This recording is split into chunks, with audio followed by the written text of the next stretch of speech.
దేనికి ధర్నా చేస్తున్నారో చెప్పండి కదా. అయ్యా ఈ వారం రోజులు కష్టమైంది, ఈ వారం రోజుల్లోనే 9 కోట్ల రూపాయలు శాంక్షన్ తెచ్చుకొని ఇంటిగ్రేటెడ్ మార్కెట్ కాంప్లెక్స్ లో మార్పులు చేర్పులు చేసి ఇక్కడనే మాతా శిశుదేవి హాస్పిటల్ ఒక పోర్షన్, ఓపీలో అర్బన్ హెల్త్ సెంటర్ ఇక్కడ నుంచి నడిపించడానికి చేస్తున్నాం. ఈ లోపు ఆ టిన్షర్ట్స్ అయితే ఉన్నాయో రేట్ యాడ్ పెట్టుకున్నారు కదా, మటన్ మార్కెట్, ఫిష్ మార్కెట్, మురికి దాంట్లో తీసుకొచ్చి పిల్లల దవాఖానా అని చెప్పి పెట్టుకున్నారు కదా టెంపరీ షెడ్యూల్.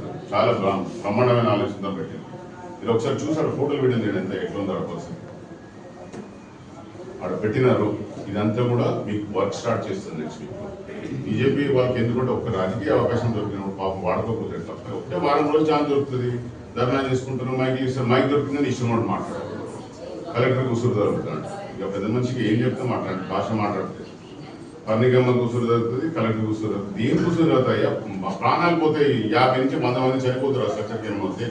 అందువల్ల ఆమె మార్చింది, సపోర్ట్ చేస్తుంది.